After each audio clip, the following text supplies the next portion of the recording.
The connotations of selflessness, unselfishness, and non-attachment. Xiefeng. June 21, 2024. Selflessness. There is inherently no self in the universe, everything is merely a manifestation of the consciousness of the greatest creator. In a computer game, there are countless characters, and those characters believe they have a self, but in reality, they are just manifestations of the game designer's consciousness. 100 years ago, I did not exist, 100 years from now, I will not exist either. The so-called self is just an illusion and delusion of human perception. With the notion of self, one becomes deeply entangled in the roles and plots designed by the game designer. Without the notion of self, one transcends these roles and simply plays along with circumstances and destiny. Who is the self? One cannot decide one's own birth, nor can one determine one's departure. One cannot correct yesterday's mistakes or predict tomorrow's events. We can't even grow an eye on the back of our head or control our tears when cutting onions. So, where is the self? Who am I? Looking down on the world, who is troubled, suffering, anxious, or worried? Who argues, attacks, fights, or schemes against others? Who dances on waves or sobs in prison? Who shines on the red carpet or wanders in the bitter rain? It is the self. Because everyone has a self, the world is formed. Due to the absence of self, paradise appears. Unselfishness. There is inherently no selfishness in the universe, form is emptiness, and everything we see is illusory. Under the wide heaven, all is the king's land, within the sea boundaries of the land, all are the king's servants. This king is not a human king but the creator of all things in heaven and earth. What is mine, yours, or his? People don't even know their own life trajectories and can't control their lives, let alone grasp external things. Which emperor can hold on to his kingdom firmly? Which billionaire can take his wealth with him? Day in and day out, earning money in the wind and rain, is absurd. In the end, it's all for someone else. Looking down on the world, observe the people around you. Who lives the hardest life? Those with the heaviest selfishness live the hardest. Who is the most troublesome?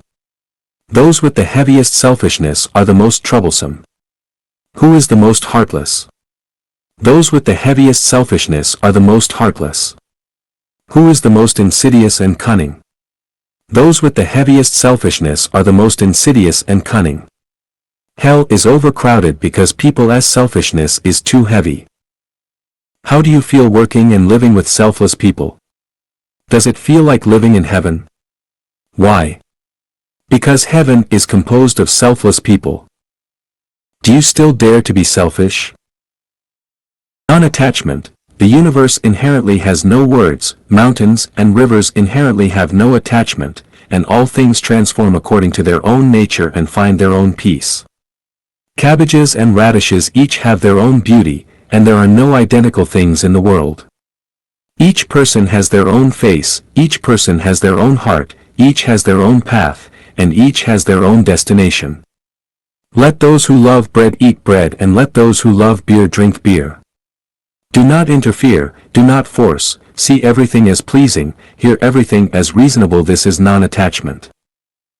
Who can turn a cabbage into a radish? Who can turn a cat into a dog? It is impossible.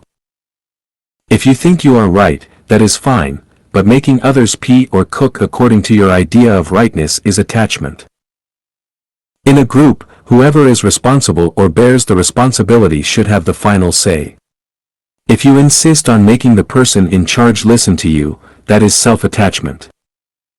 Always wanting to correct others or make others act according to your intentions is self-attachment.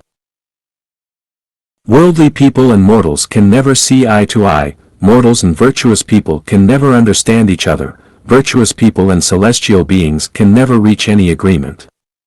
There are always higher mountains and greater heavens. If you value interests, you are a worldly person. If you value feelings, you are a mortal. If you value logic, you are a virtuous person.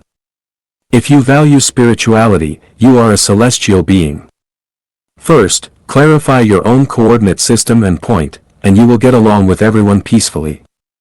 If a worldly person wants to correct a mortal wants to correct a virtuous person, and a virtuous person wants to correct a celestial being, it is like a hen trying to teach a phoenix how to fly, ignorant of the heights of the heavens and the depths of the earth. Without attachment, the world is peaceful, and life is satisfactory. With attachment, storms arise, and chaos ensues.